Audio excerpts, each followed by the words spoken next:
I have met with women who I really think would like to be married to a poem and to be given away by a novel.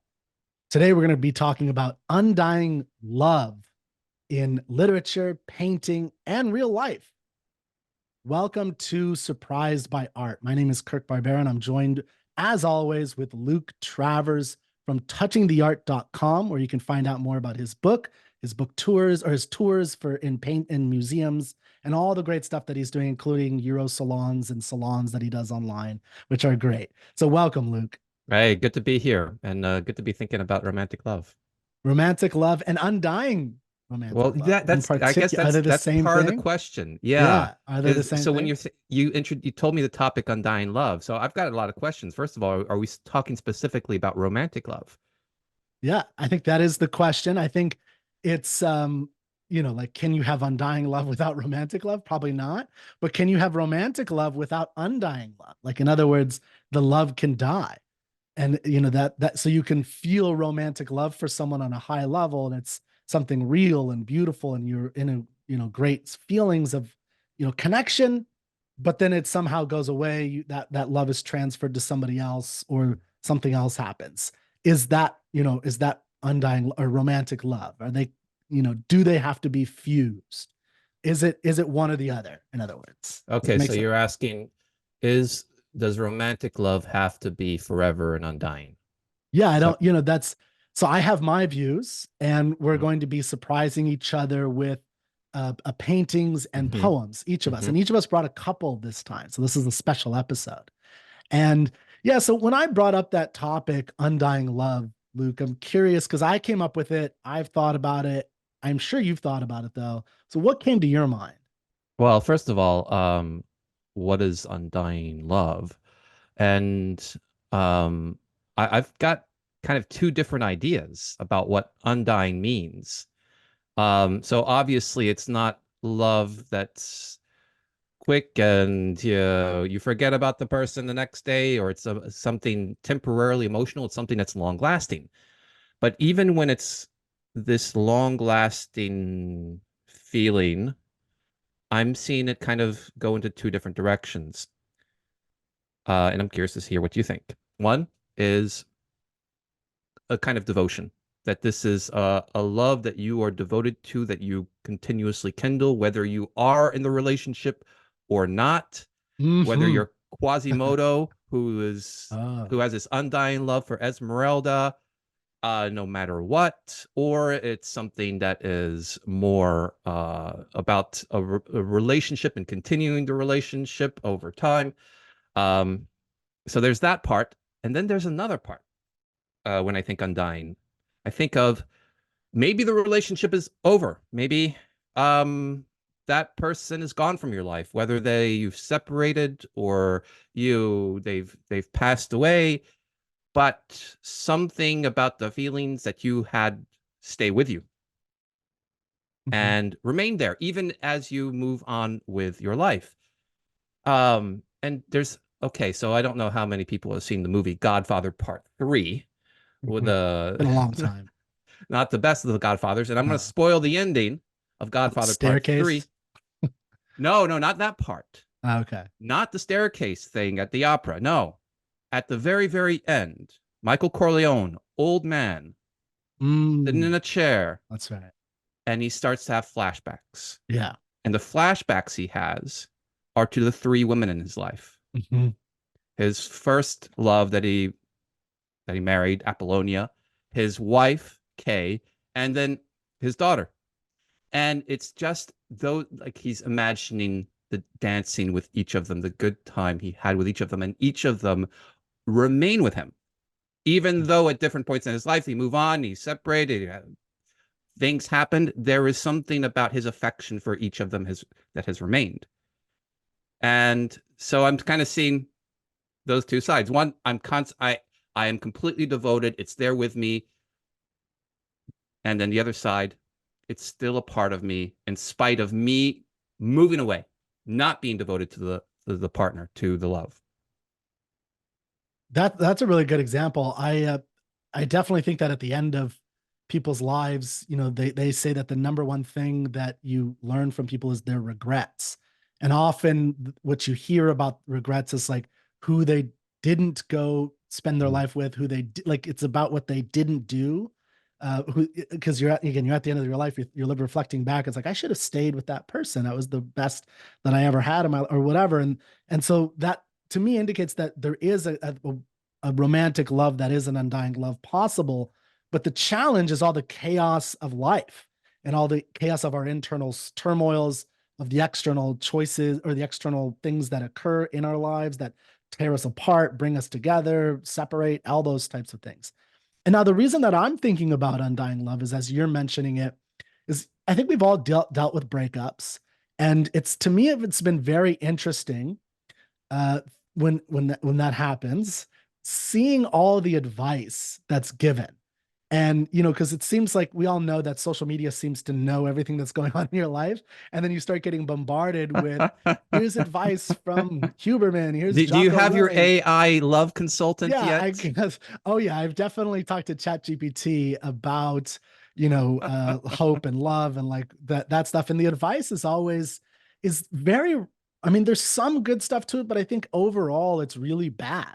Like it's not super helpful. It doesn't, and it definitely doesn't lean toward undying love, in my view. It definitely leans more toward what I would call a more um disconnected from any kind of romantic idealized version of love, and just like more of a well, your goal is like getting a woman and getting this and like what I don't like to use the term practical necessarily in this sense, because it seems like the romantic version's not practical, but I think it actually is. But like it kind of getting the notches on the bedpost, getting a wife and kids, like that is the ultimate end idealized version that everybody is trying to strive for.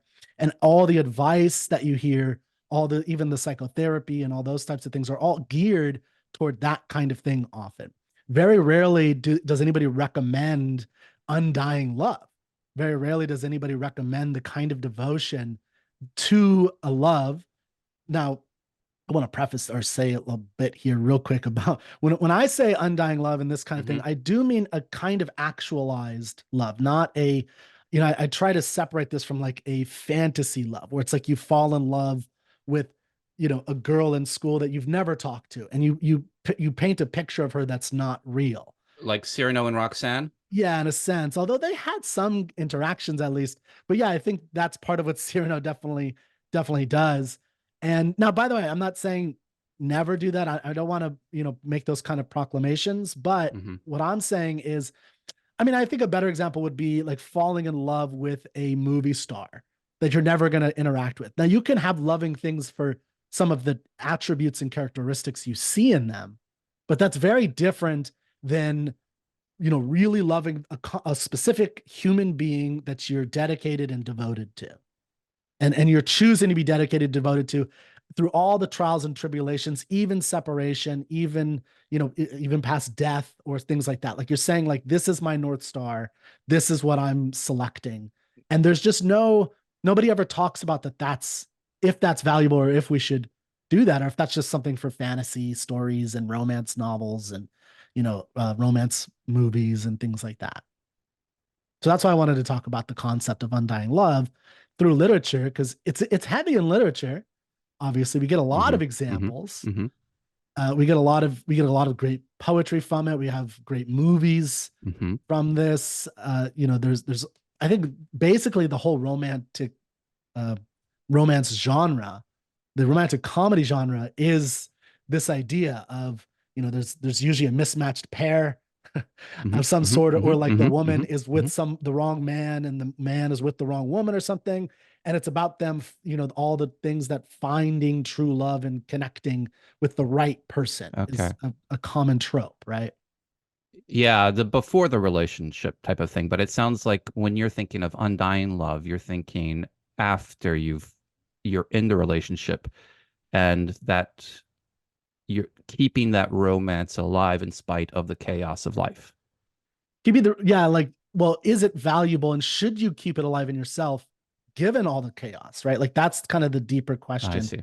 I I'm see. thinking about, because yeah, sometimes you may not be with that person. Sometimes there may be separation, Hmm. sometimes whatever. I don't know.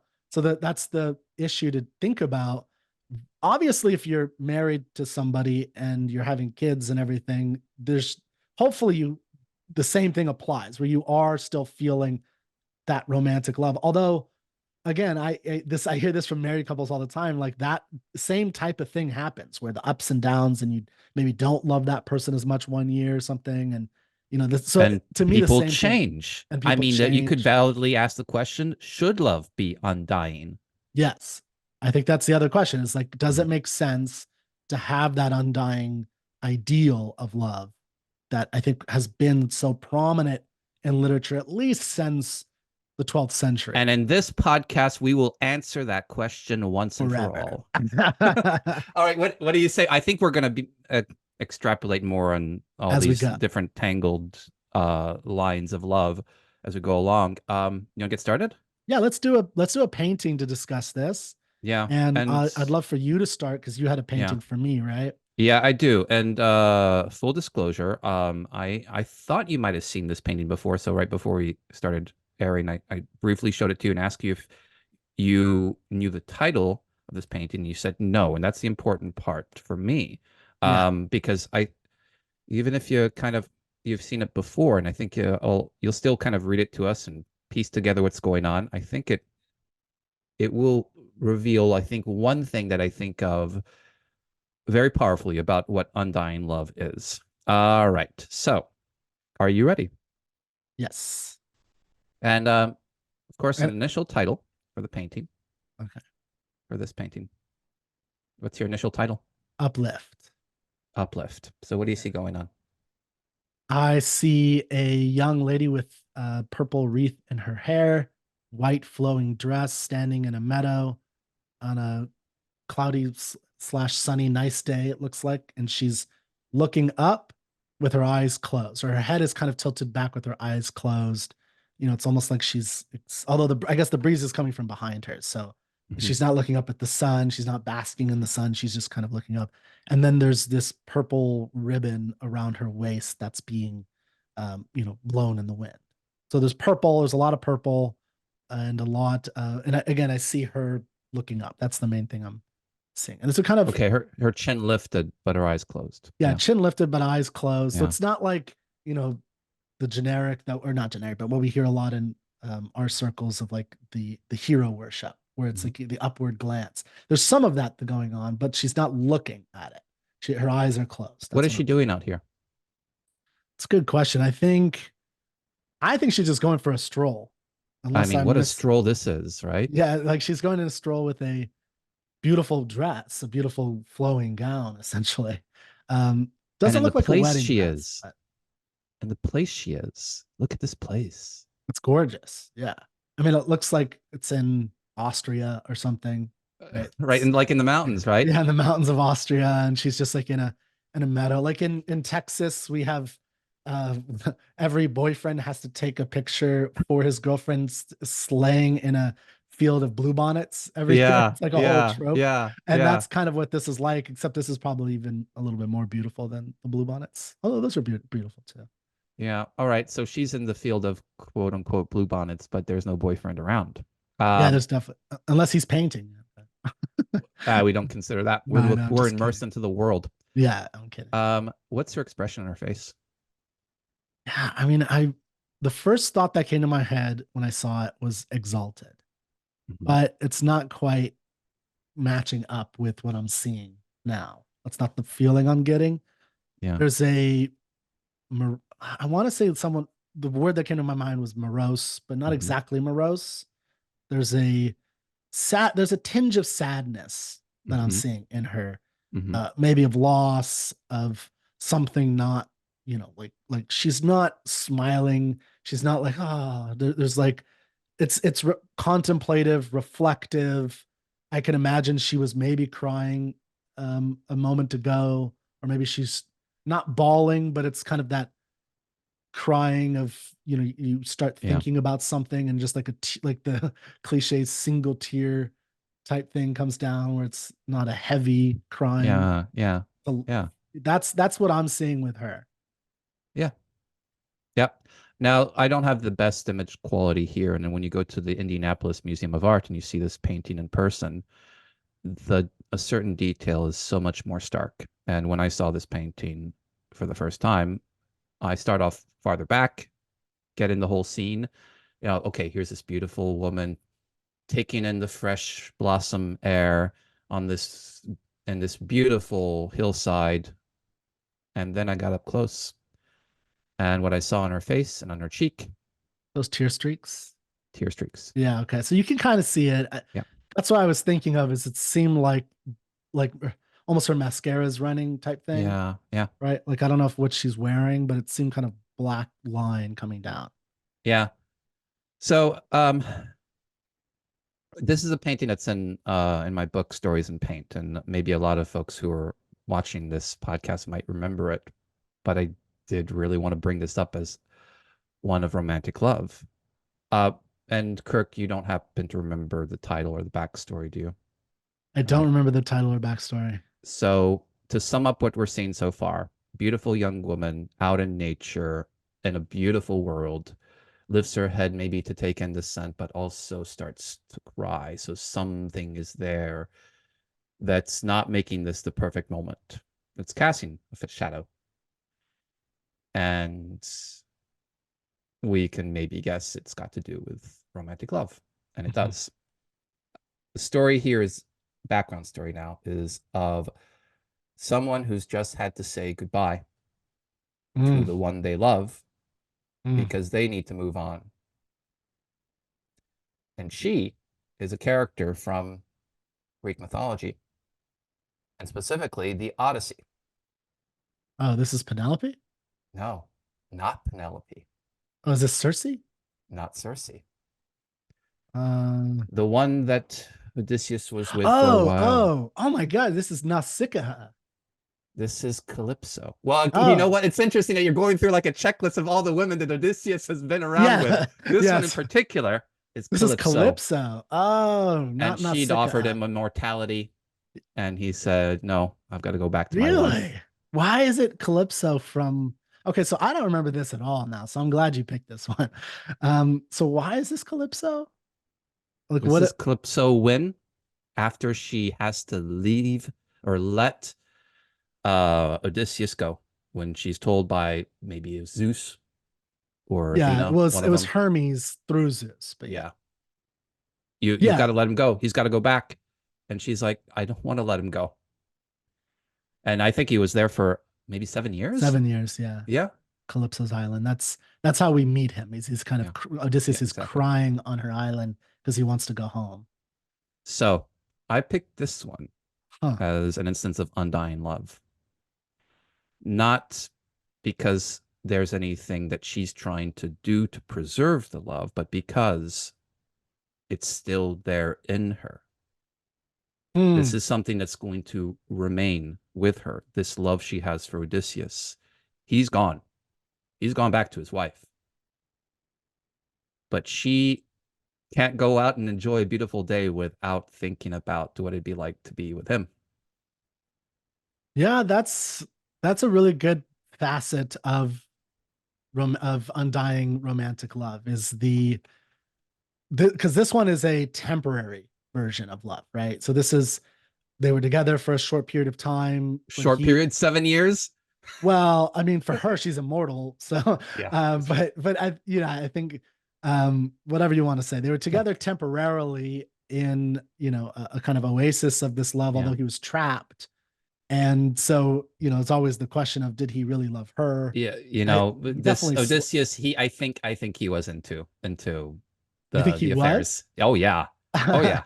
I, I mean, okay. That's a long That's another discussion. You're right. discussion. Yeah, Because yeah, but because go. I'm one of the sorry, I interrupted your examples, point no, about. it's Yeah. fine because I'm glad you did because one of the points in one of the examples I would use for undying love is Penelope and Odysseus Mhm. because in that example it's all like he literally goes to war. They're separated for 20 years and then they go together, right? And he fights to get back with her. She has all these suitors. He kills them Well, all. can I pause you Like, right there? Can I yeah, pause you right so there? yeah. Can I show you another painting real quick? Yeah, let's do it. Let's show all those paintings. We don't have to spend hours, analyzing No, each just one, very but quickly because yeah, yeah. here it is. You'll recognize this. Oh yeah, yeah, yeah. Yeah, this is obviously Penelope in this case. So the story of Penelope is she's this is a great one. I've seen this before, but I haven't really examined it. But So what are you yeah, seeing so going on? Yeah. well, she's weaving the mat. The funeral? Oh man, what is Shroud. shroud? Thank you for Odysseus's father, and she keeps unraveling it every night. So Yeah. that's how she says, "I will marry when this is done." You know, because that will be my saying goodbye to Odysseus and moving on. Yeah. And all these suitors are there to try to take her away. And yeah, so like part of it is like obviously this is not in modern feminism era, but part of her fight is to keep off all these men so that she could stay true to her real man, her king, the great Odysseus. Now, Odysseus does not necessarily, do the same thing physically, but I do think this is where I would disagree. I guess I do Mhm. think he does always love her Oh, at of course. the Of course. most. Of Like course. it's true he Yeah. has different Yeah. connections with other Yeah. women, Yeah. but he really only loves, in my view, the undying, romantic, lifelong love of Penelope, Mhm. which is why I'm always interested in Tennyson's take on this, because it starts matched with an aged Wait, wife, Tennyson's Ulysses. uh Yeah. his So poem Ulysses is Ulysses. yeah Yeah. is matched with an aged wife, Mhm. which to me kind of takes away the romantic love that is at the core of the Odyssey, which is like the Nostoi is that story. It's about homecoming, so it's about what draws you to home. You're What is undercutting your your home? own points about What no, what's so that's Tennyson's view there. So I mean, just to kind of wrap up the comparison between these two, yeah here, this I was thinking of that second strand of romantic love, and I think of undying love, and I think the one that you're really focusing on, which is you care about someone deeply, and you're going to do whatever you can to preserve that relationship. And this is Penelope taking action, ignoring those suitors, constantly working on this ploy to ward off. I mean, those suitors are just so funny, extending flowers and jewels and playing yeah the harp, and they look so dejected. yeah That's this is if you want an image of dejected lovers, there yeah they are.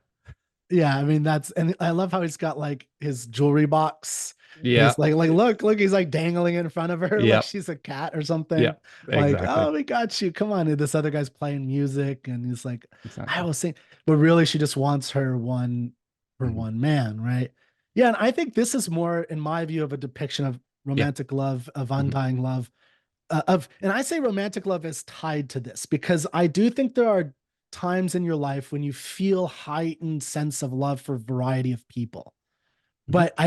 But so I am a believer in the overarching undying romantic love is a real thing that you can choose to experience in life. But that doesn't mean you're not going to have these connections with other people that are very intense, very real.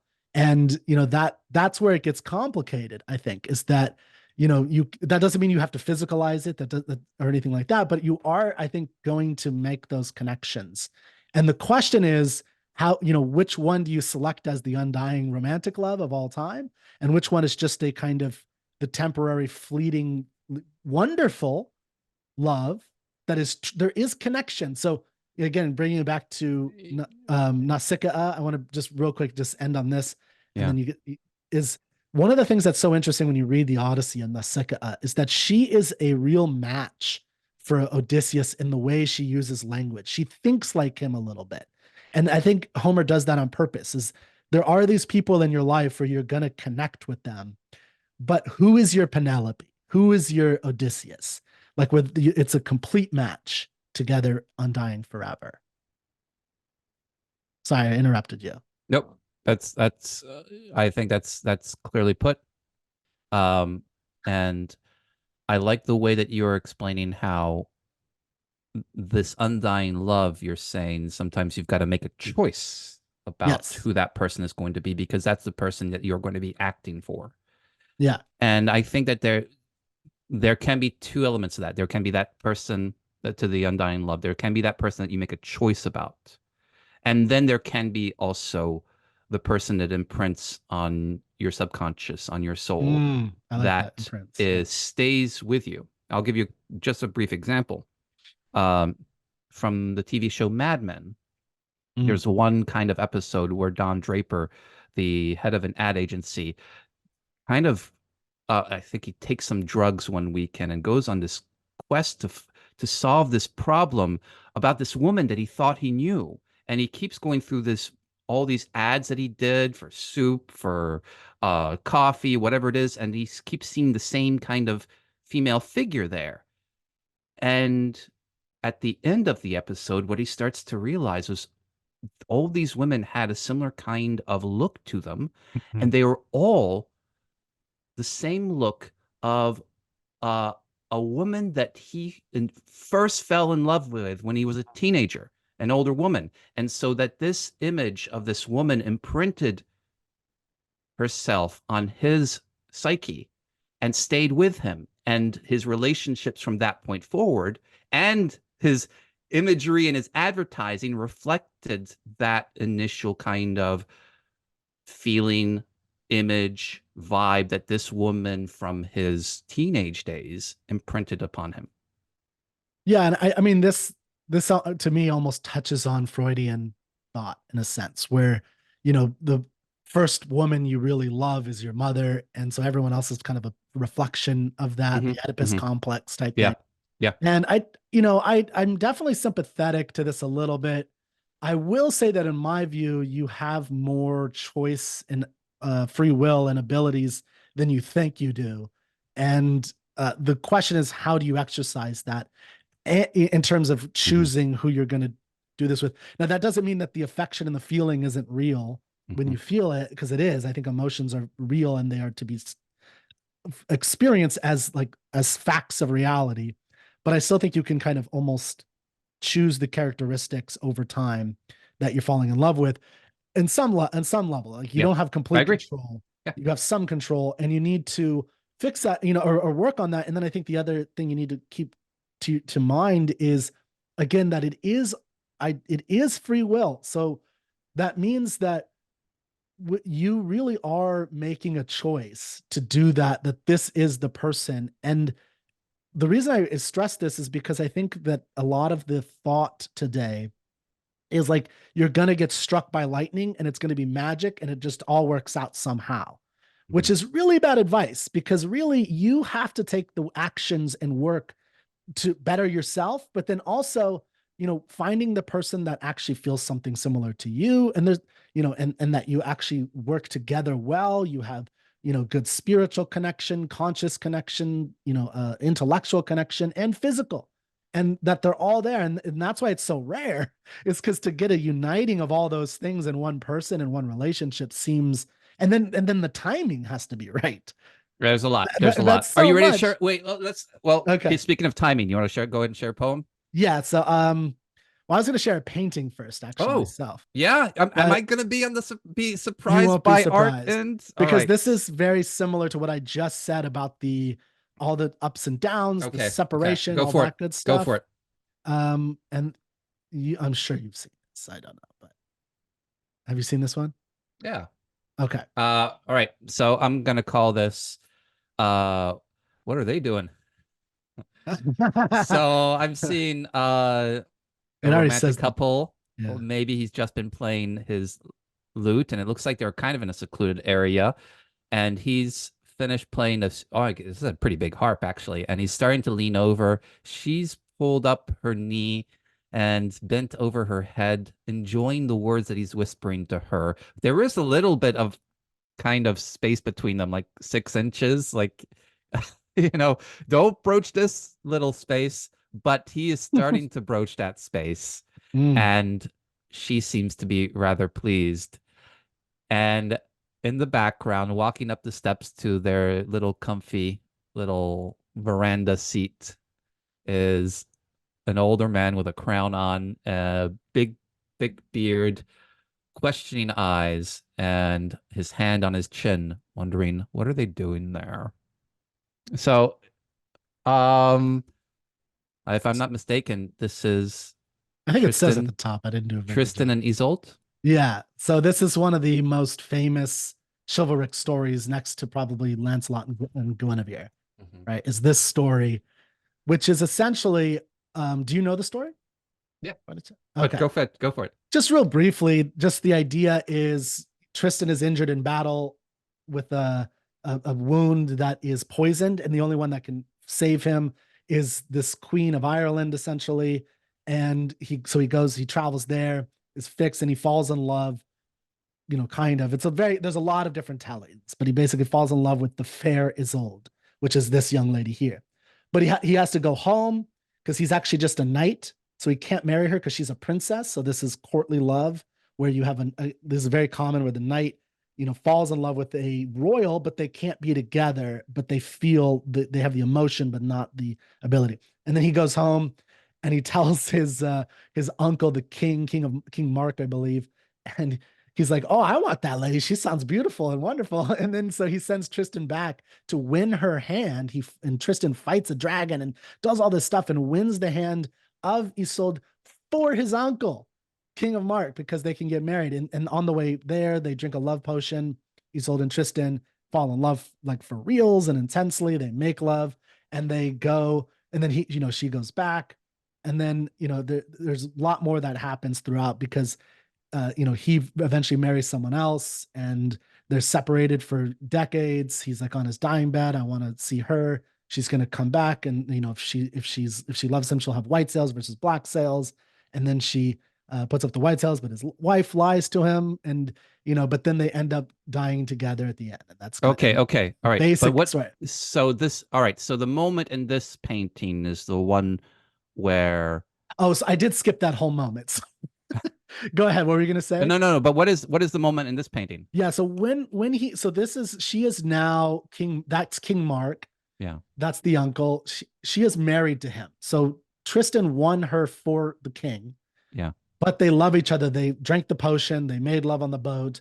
And so he's seducing in this scene. I think he's just seducing her Yeah. is what's going on. And he's, trying to, make love. And the king is contemplating like, wait, is this a love affair? Is Yeah. she cheating on me? And that's kind of the question. Cause eventually Tristan gets banned from the kingdom Yeah. and wanders around and then finds himself a new wife and so on. And then again, they get back together. But that story is about them The being story is about undying love, and if I remember correctly, in maybe that's one true. version, and their when their graves are bound together by a A tree. single tree. Yeah, two Yeah, trees. Yeah. that Go ahead. that merge together. So that's kind of the epitome of undying love. Yes, But when I look at that's the this symbol. particular painting here, I'm seeing more Romeo and Juliet. Yeah, yeah. I think you're This 100% right. is your let's Me wow, let's reading get it into on. it. Let's get it on, you know? Um Yeah, this is me reading the whole story into the painting. yeah. You're right. The painting is a depiction of, well, I think it's kind of forbidden love Yeah. because they're obviously not supposed to be together. There's that Yeah. king who's like, wait, what are they doing? Yeah. And I think that's what this is a depiction of. Yeah. But again, I brought it up just because of the overarching story Yeah, of exactly. Tristan So and Isolde. now you got a poem. I do have Uh a poem. yeah. This is one that I've recently memorized, but I'll bring it up on. Oh. Yeah, you know this one, right? It's been a while. Bright Star. Would you Okay, read so it? this is John Keats. I will Yeah. read it. This is John Keats, and we could talk a little about this one. But to me, Yeah. this is as I've memorized it. Well, I'll tell you afterwards, actually. So I'll keep you in suspense. Okay, Good. I like suspense, you Kirk. do like suspense. Bright star, would I were steadfast as thou art, not in lone splendor hung aloft the night and watching, with eternal lids apart, like nature's patient, sleepless eremite, the moving waters at their priest-like task of pure ablution round earth's human shores, or gazing on the new soft fallen mask of snow upon the mountains and the moors. No, yet still steadfast, still unchangeable, pillowed upon my fair love's ripening breast, to feel forever its soft fall and swell, awake forever in a sweet unrest. Still, still to hear her tender taken breath, and so live ever, or else swoon to death. All right. you're, you're gonna have to look at your face while you were listening to that one. That was perfect. But yeah, so I mean, you've heard this one before, you said, right? It's been a long time, and this is there. I mean, the metaphor is involved, and I don't know if is there a period in this poem at all. I don't think there's a period in this poem. It just Nope, keeps just going one and going. sentence. One Yeah. sentence. Yep. So what is your one sentence summary for this poem, Kirk? My one sentence. I mean, this is an image of one sentence summary. I love, having undying romantic love forever, but sensual. That's what I would say. Like he wants it sensual. He wants the feeling, the tenderness, the actual, physicalization of it, but he wants it eternal like a bright star. Like light, a bright star is obviously eternal, is there forever. It's the guiding light of everyone and everything. Mhm. And that's what he wants. But what I really like about this is that he wants to be steadfast. He wants it to have undying love, romantic love forever, which we all know, that's hard.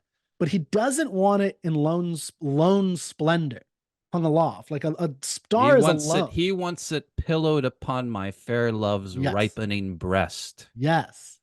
And to feel forever its soft fall and swell, awake forever in a sweet unrest, which is, if you've ever been Mhm. in the first, boils of love, that's what it feels like. It's a sweet unrest is my favorite line for like that first boiling I point. like that you're telling Luke if you've ever been in the first boils of I'm love. no, I'm saying to the audience.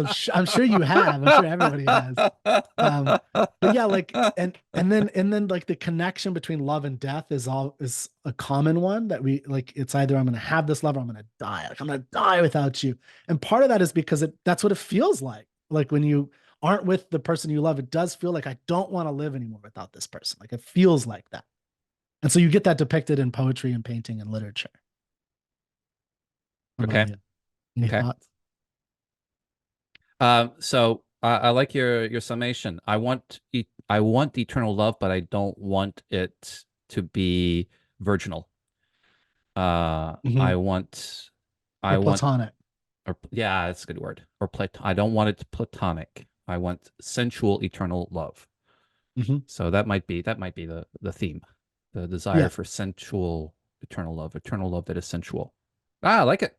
I And like it. I would definitely recommend people spend a little bit of time with it. Think Mhm. about, watching eternal lids apart, like nature's patient. Eremite, by the way, is a hermit. That's a poetic term That's what I for was hermit. wondering about. Yeah. Yeah. So the moving waters that they're priests like. So like just as an image, it's think of a star from the perspective of a star looking down at all the splendor and love of the world and all Mhm. the greatness of the beautiful water, the Mhm. the soft fallen mask of snow. If you've ever seen the movie And it's Stardust, no, I haven't. Well, oh, a long time ago. Long you time gotta ago. watch that. Yeah. It's Neil Gaiman. It's a Yeah. great. It's over the top cheesy fantasy romance, but it's pretty sweet. I think. So I guess my question to this person, I'm no, I like that you get the distance of the star versus the real sensuality of your head on your lover's chest.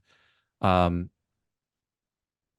I'm wondering what point in the process of a romantic relationship this poem is a part of. What do you think? It sounds to me like it's towards the beginning. It's like a Yeah. little bit like gather ye rosebuds while ye may, Mhm. old times still flying. Like let's seize the day and make hay with our love. But the twist is that you know what? We're not just seizing the day. What we're doing is this is what I want that's eternal. Yeah. Um, but still, it's at I think at the beginning, it's like a declaration of my passion for you, my lust for you is not something that's temporary. It's something that is also the what the stars would look down upon. It's Mhm. also a bright star. So I still think it's kind of like at the beginning, and rather than after a long period of time. Now I've got a poem for you. Okay. And I would agree with that. I'll just add that I think what this character is trying to say is that through all the changeableness of nature, I hope that this element will be able to stay steadfast. Hmm. That's what and I do think Maybe, that's something maybe, maybe. to idealize and to strive for. So that's Hmm. part of my overarching point about I'm like, going to share with you a poem that I think okay, captures maybe even better what whoa, you call undying love. okay, You ready? fair enough. The Okay, Cross of Snow by I've seen. Henry Wadsworth Longfellow. Read it. Okay. In the long, sleepless watches of the night, a gentle face, the face of one long dead, looks at me from the wall, where round its head the night lamp casts a halo of pale light. Here in this room she died, and soul more white never through martyrdom of fire was led to its repose. Nor can in books be read the legend of a life more benedict. There is a mountain in the distant west that, sun defying in its deep ravines, displays a cross of snow upon its side. Such is the cross I wear upon my breast these 18 years, through all the changing scenes and seasons, changeless since the day she died. Yeah, that's beautiful. That's definitely more literally undying love, in the sense of the person has died, but the love for that person has not died. And I do think that that is a really important, an Yeah. important element of undying love is that it's alive so long as one of the two people is alive, right? It only dies in a sense when they both die.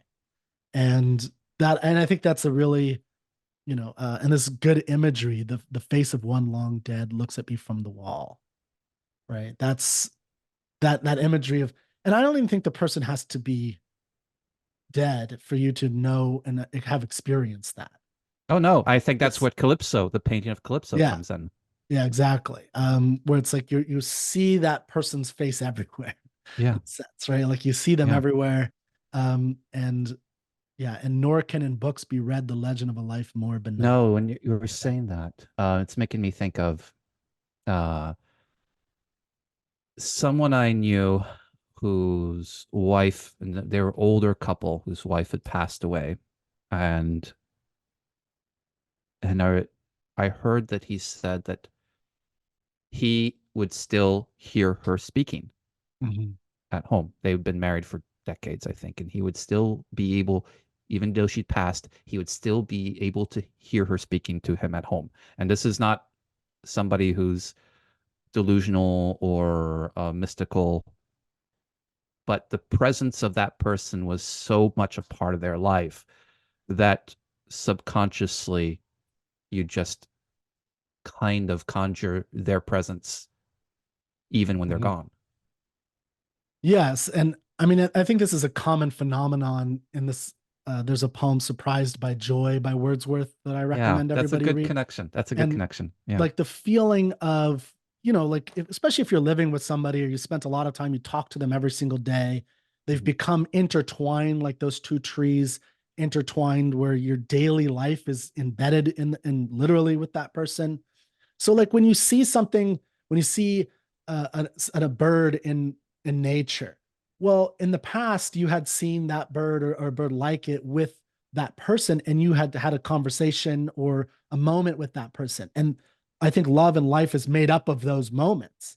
And so what ends up happening when that person's gone is that feeling like a limb that's been removed, you still feel that feeling and it's still there, and it's you still, the Surprised by Joy poem is about like wanting to turn and share this moment with somebody and forgetting for a moment that they're dead.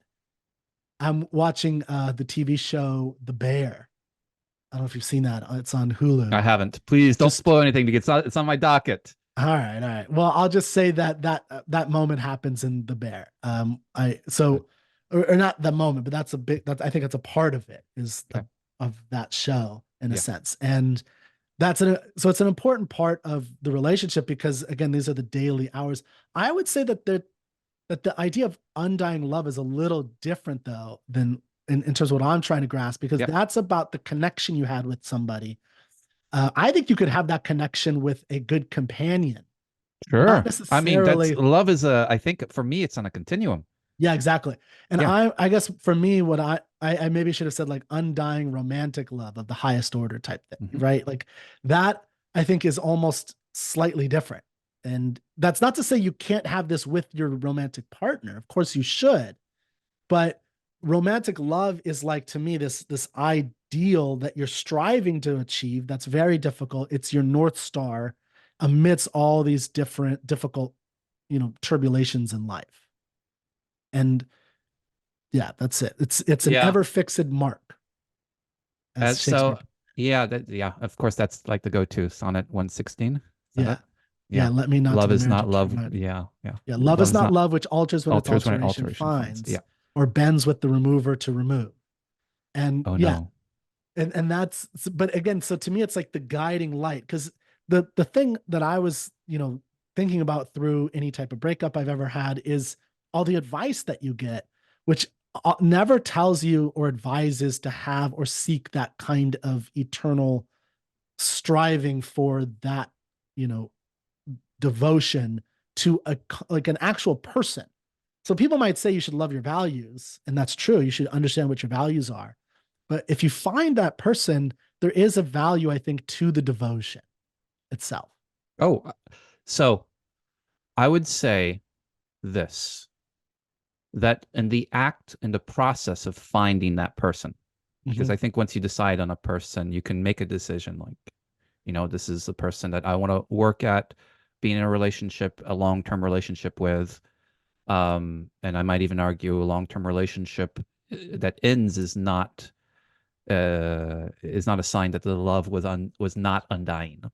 But I would say in the process of searching for the one and deciding upon somebody, don't just look at them or outwards, but introspect and Mhm. find out what it is that is a part of what has been a part of your romantic affections throughout your life, to give you a clear sense of, yes, this is from an early age, or as I've made choices and as I've formed myself throughout my life, this is what I've been genuinely attracted to. And so you come away with more of a confidence that your side of the feelings of the love chemistry is coming from a place that is rich and deep. Mhm.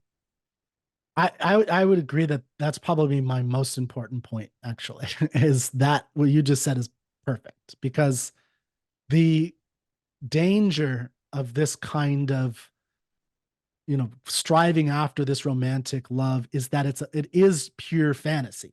It is purely disconnected from reality, and that is the danger. You see this in Flaubert's Madame Bovary, right? You see this in certain stories and poems and things where a man or woman falls in love, but it's not the real thing. They're deceived. This happens in Esmeralda and Malfla. the Hunchback of Notre Dame. Yeah, Mhm. Hunchback of Notre Dame. I think it's a common theme that you see a lot, where one Mhm. side is deceived in some way and it's not real and they think it's real. Mhm. And that is the challenge. But what I've seen and what I'm seeing in our modern, what Ayn Rand called the age of envy, and is this that, and I would call it even deeper, or not deeper, but another thing is this um age of like behavioral psychology and the age of determinism, where it's all about all the advice on love and romance from men to men, I would say, or from to men. So I don't know what it is to women as much, I'll be honest, but just as a man to men, is it is much more, the ideal seems to be getting the highest value woman according to society, right? According to what is best for society, based on things like, well, here's the reality of hypergamy. Here's the reality of what women are attracted to. So this is why you got to make more money to attract this kind of, and it's like, well, what kind of woman are you attracting? Like, you're attracting a woman who just looks for that kind of money, and you're that, like, that's really the only thing you think is possible. And I think there's some truth to what they say because we do have an animal side to us. But what they always ignore, in my view, is the free will, consciousness, higher levels of concepts and abstractions and will that we can choose to have. In other words, the ideal that we can strive to achieve. And that to me is the deep value of having the ideal in literature, painting, and poetry that you're striving for, even though it's never probably going to look exactly like that. It's representational. But in real life, you still need that ideal. And, I would definitely advocate for finding someone where there's reality. And, even if you can't be together all the time or whatever happens in the trials and tribulations of life, like devoting and, being in love with that person. That's Well, my Kirk, pitch for romantic love. um, may our may our conversations about art be undying and eternal, and let's keep doing this. It's always a joy doing this with you, Kirk. Yeah, it's fun. I'll share some of this stuff in the show notes. So go to troubadourmag.com. Make sure you check out touchingtheart.com with Luke Travers. And Luke, did you have something coming up, by the way? Yeah, if anybody, I've got a course coming up. Called Touching the Art 201 for those of you who want to get fully immersed into art appreciation. I've got some. If you're interested in the course, you can find the website, and if you are, contact me. I might have a deal for you. Oh, nice. Okay. So do it quickly. This video, we're going to get this out. What is this? Mhm. January 2024. So I don't know how Yep. long this deal will last when you see this. And then I have something called the Literary Canon Club, where if you've ever picked up a great, work of literature and you put it down because it was too much, you lost motivation, then this is the book club for you. You can go to troubadourmag.com and go to Literary Canon Club. And we read from Homer to Melville, and you can go at your own pace. You can go with us. You can go anywhere you want, fast, slow, whatever you want to do. So we're You here should to make it help Homer support to you. Herman. Homer to Herman, Herman Herman Melville. Melville. That's just the alliteration. Homer to Herman. That's true, I There you go. guess. Yeah, I should do that. Okay, so thank you, everybody. And I hope you will seek romantic love. Thanks, Kirk.